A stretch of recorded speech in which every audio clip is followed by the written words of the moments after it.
So ayan mga kaibigan, yung gawa ngayon ni Mr. Martinez ay pipintura siya ng signboard.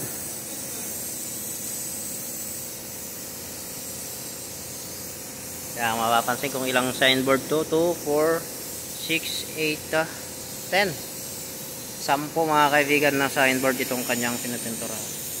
Pero suggest ng may-ari na gusto niya daw yung itim. Ayan. Hindi niya na pinaprimeran. Sinasabi namin na primeran ayaw. Gastos lang daw yung primer, sabi niya.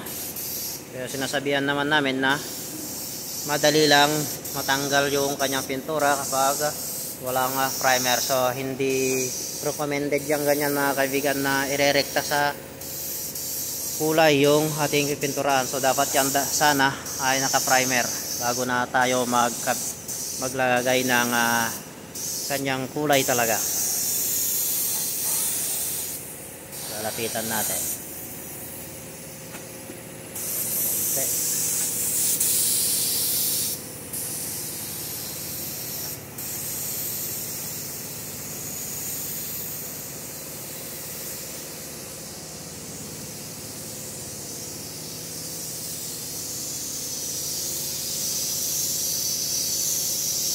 So ayan mga kaibigan, talagang ang ganda ng takbo ng pintura niya, yung pagkakapantay-pantay ng pagbuga.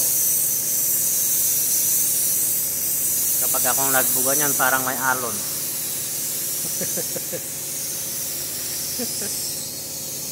Hindi pinturahan lahat yan. First coat. Yan pati yung paa niya pinipinturahan. So ayan mga kaibigan, kapag gumawa kayo ng signboard, pwede nyo kopyahin ito. Ayan yung kanyang tindig. Ayan. So bali tatlo yung kanyang paa, tapos may dalawang nakaganon doon, nakalagay ganyan. Yun. Kaya pwede natin kopyahin yan mga kaibigan. Yan, matibay yan. So ito ay 2x3 na tubular. 2x3. At ito naman half. 1/2 pa. Itong kanyang nakapuste. Kalahati.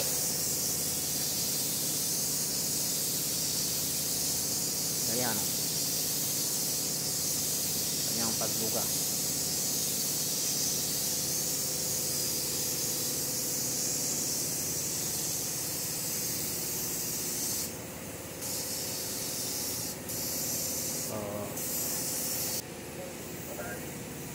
So itong likod niya, so sige. Ito yung kanyang likod. Ayan, so dito tapos na ito. Tsaka itong dalawa dito tapos na rin.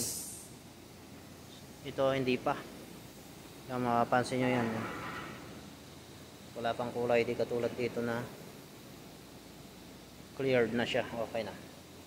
So ito ay walang kintab. Yan ang request ng may-ari. Wala daw kintab. So ayan, walang kintab. Flat black. Ayan, tapos na naman yung kanyang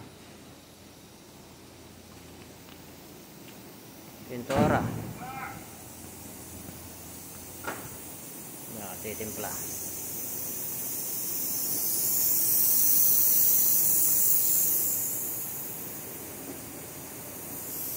So yun lang mga kaibigan. Kung nagustuhan mo itong aking video ay please like and subscribe na lang. Okay? Thank you.